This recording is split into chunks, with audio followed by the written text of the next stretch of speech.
Mm. So ito, sunod mga kababayan.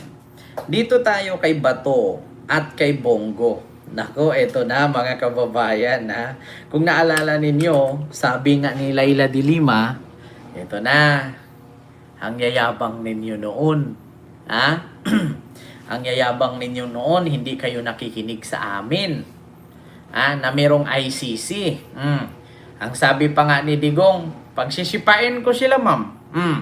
Ngayon, nakulong na. Tapos, Tapos, ayun, may nilabas na naman na kasali si Bongo at si Bato at si Aguirre, mga kababayan. So, nagsalita na nga si Laila de Lima. So, ngayon mga kababayan, tanong ko lang, makakalusot pa kaya si Bato at si Bongo na inilagay na ang kanilang pangalan sa ICC bilang co-perpetrator ni Digong or kapwa akusado? Makakalayas pa kaya at makakaligtas pa kaya si Bato at si Bongo? Ngayon mga kababayan, syempre, sasabihin ngayon yan ang kampo ni Bato at ni Bongo. Walang sapat na basihan para sabihin na kami ay kapwa akusado ni Tatay Digong diyan sa crimes against humanity.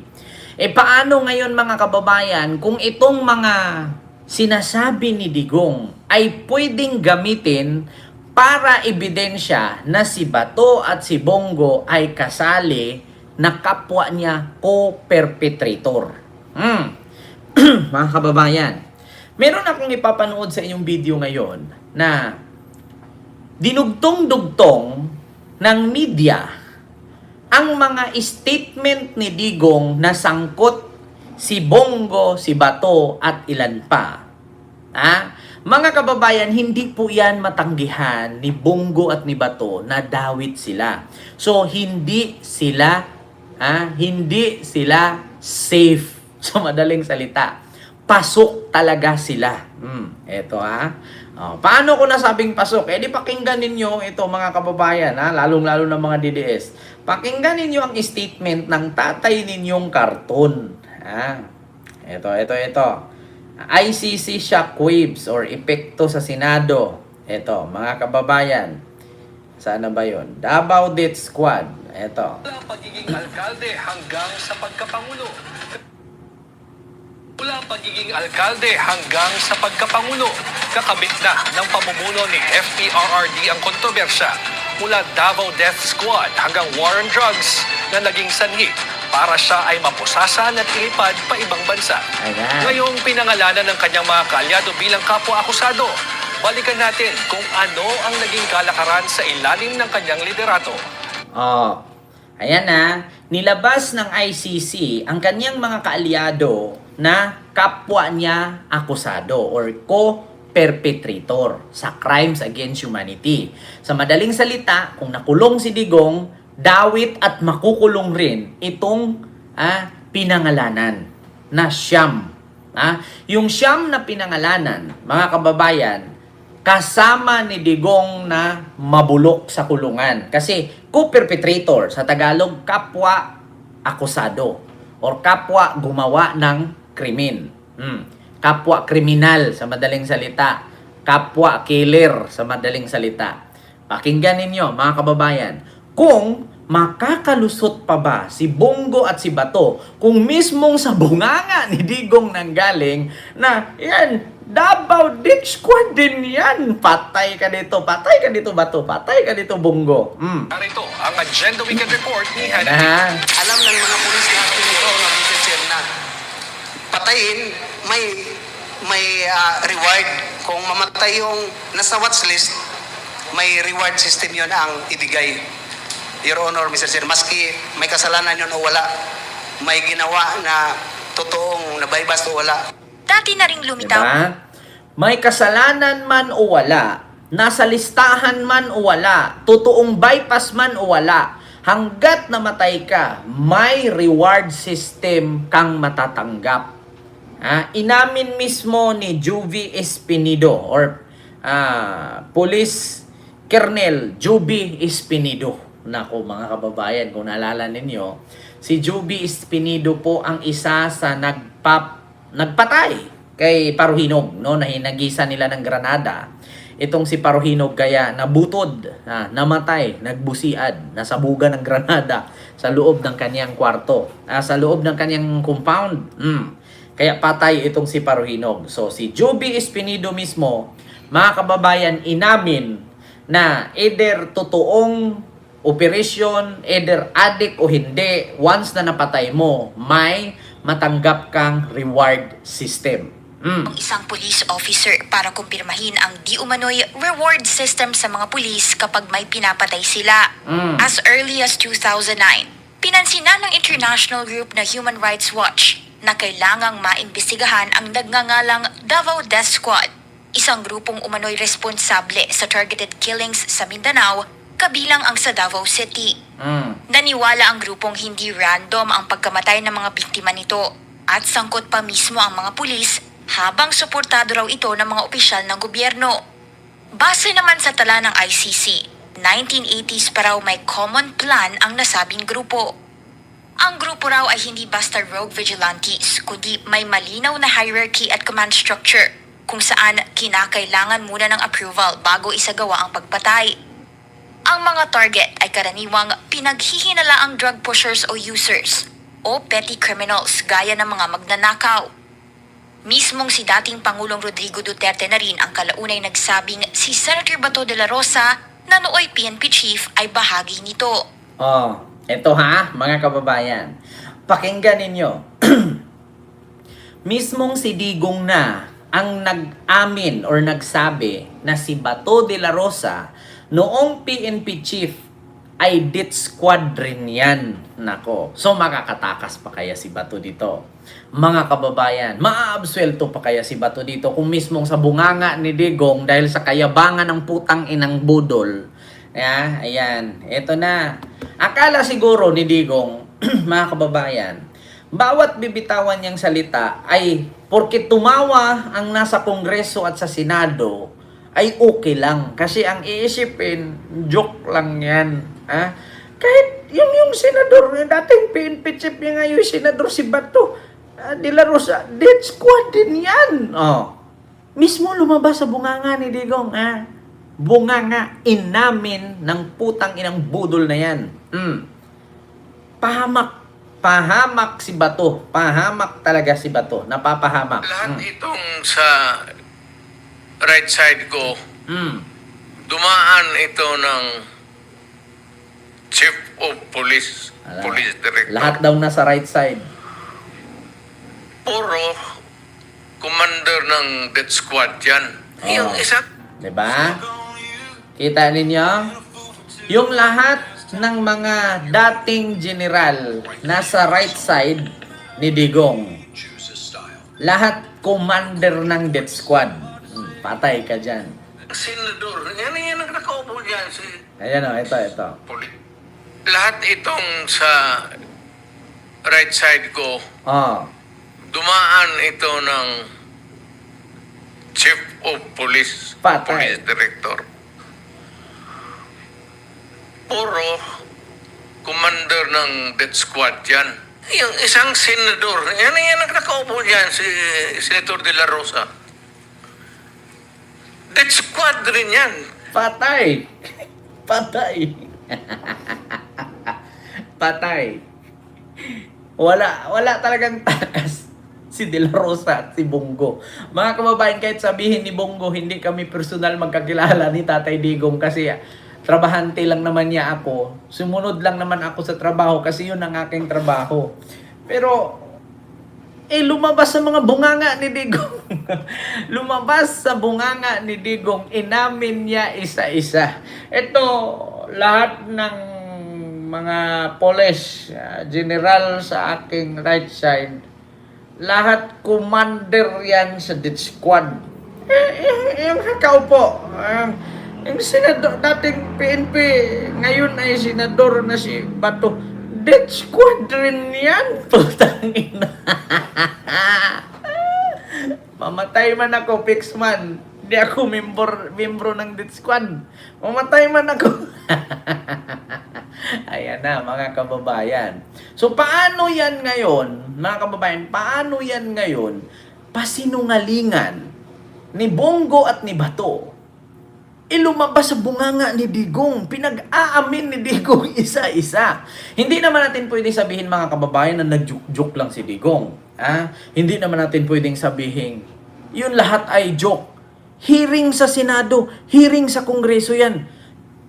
Pag bumuo ka ng hearing sa Congress at Senate, ginastusan ng pera ng taong bayan yan. Trinabahuan, mga sinahuran, gumawa sila ng trabaho. Ngayon, kung yung hearing na yun ay joke-joke lang, so bakit gumastos pa kayo dyan sa hearing na yan kung joke-joke lang din naman pala? Bukod kay Bato, mga kababayan, na inamin ni Digong na dating PNP chief na Senador De La Rosa, ditchukwa din yan.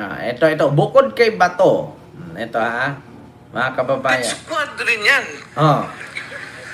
Because they were police directors handling the controlling crimes in the city. Oh. Sinabi rin ni FPRRD sa isang Senate hearing na inutusan niya ang mga pulis na i-provoke ang umano'y mga sospek para manlaban at nang sa gano'y may dahilan daw ang mga pulis para patayin sila. Pero sa ilang mga panayam, itinanggi ni De La Rosa ang pagiging bahagi ng Davao Death Squad. Habang sigo, muli naman hinalungkat ng netizens ang video. Itinanggi ni Bato. Anong sabi ni Bato? Ito mga kababayan. Anong sabi ni Bato pagkatapos aminin ni Digong na si Bato ay death squad? Ito. Bato, death squad. Tapos sasabihin na naman ni Bato, mamatay man ako, Pixman. Senator, may I... yes, sir. Go ahead, Attorney. Lahat itong sa right side ko, dumaan ito ng Chief of Police Director. Patay ka dyan. Puro commander ng death squad yan. Patay. I thought there was no existence. Trabaho. Ayan, may nag-react pa, I thought there was no existent. Ang sabi, wala daw katotohanan dyan, parang hindi daw kapani-paniwala yung mga ganun. Hindi ko alam kung si Jinggoy Estrada yata yung nag-react or si Coco Pimentel. There was no existent ba ang tawag doon? Sabi niya. So ngayon, mga kababayan, nakapag-take ng oath si Digong dyan.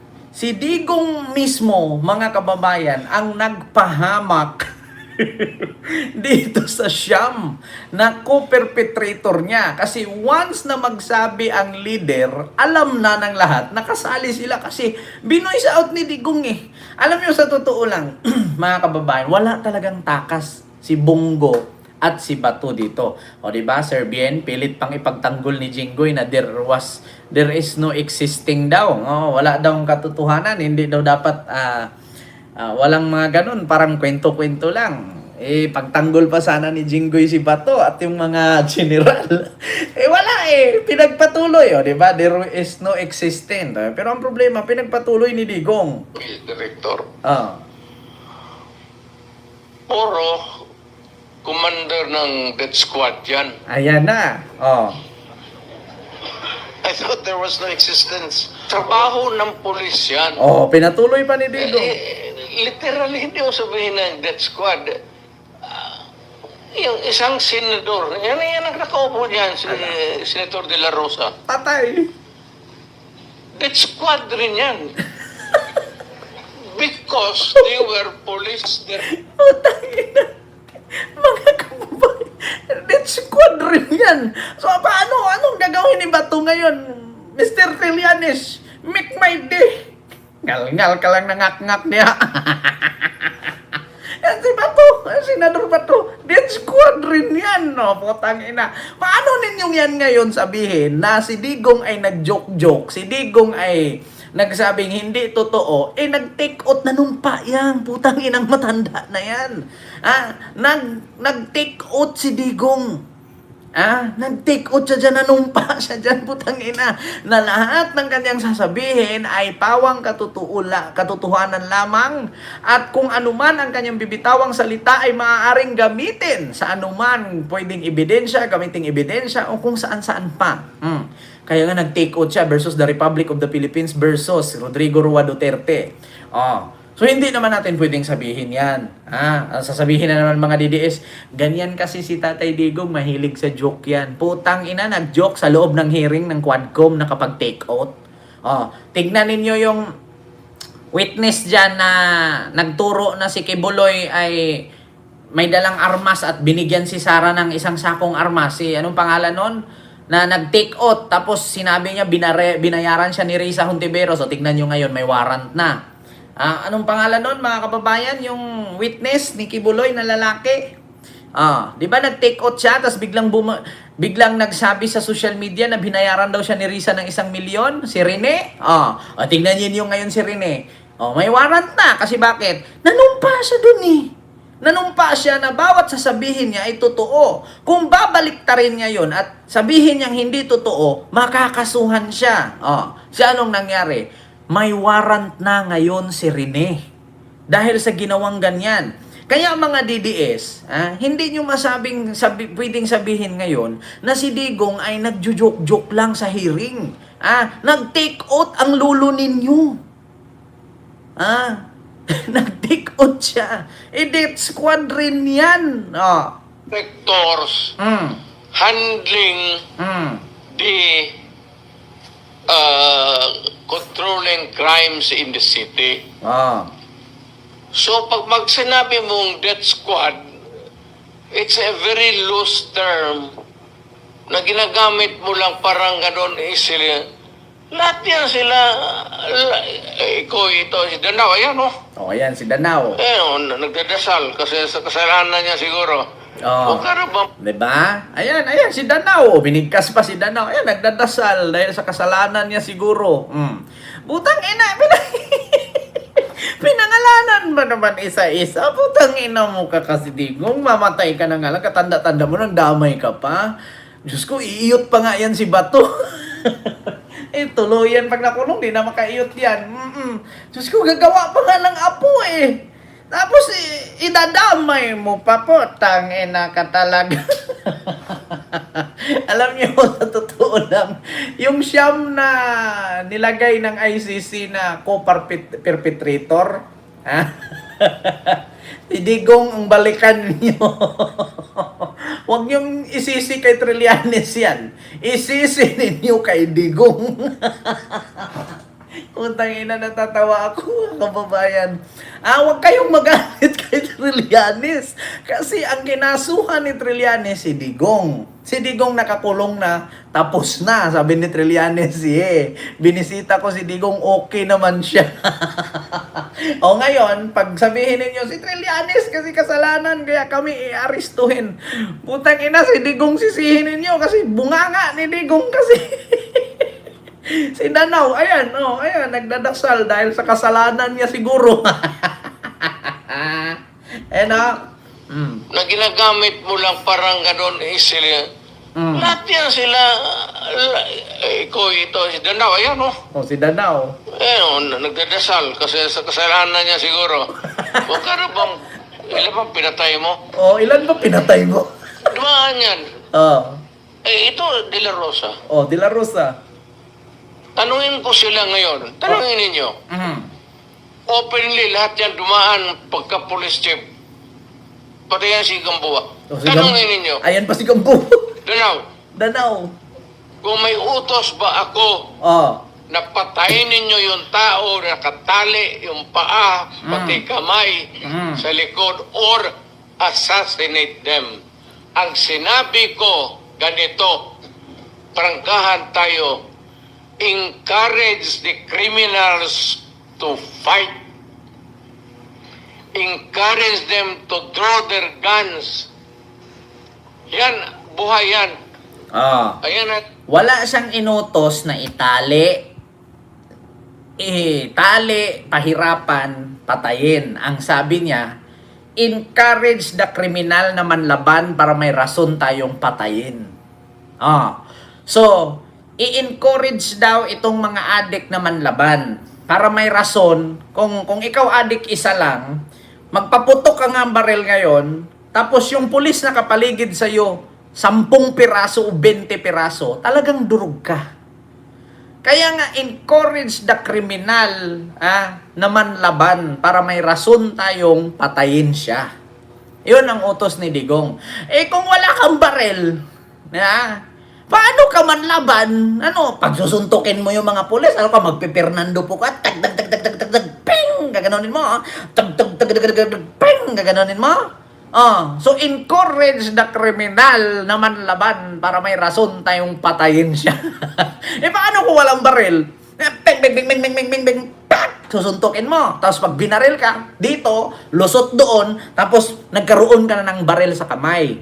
Tapos yung gamit mo naman talaga na kanan, naging kaliwete ka bigla. Tapos yung baril na itinanim nila, ganun din yung baril na nakita sa ibang lugar. Encourage them to draw their guns para may rason tayong patayin sila. Putang ina. Nako, mga kababayan. Wala talagang takas. Pinangalanan isa-isa ito pa, mga kababayan. Bukod dyan. Muli naman hinalungkat Ito Controlling crimes in the city. Sinabi rin ni FPRRD sa isang Senate hearing na inutusan niya ang mga pulis na i-provoke ang umano'y mga sospek para manlaban.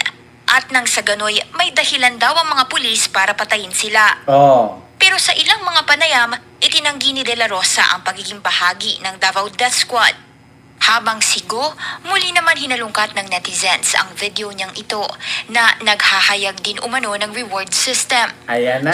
Nabanggit rin po niya, nandyan po rin po yung reward na kanyang sinabi noon, 1 million po sa mga ninja clubs, patay. Pag buhay, kalahating milyon lang po. Pag lumaban, 2 million. Ayon. Pamig nyo? 1 million patay. Pagbuhay, kalahating milyon. Pag nanlaban, 2 million.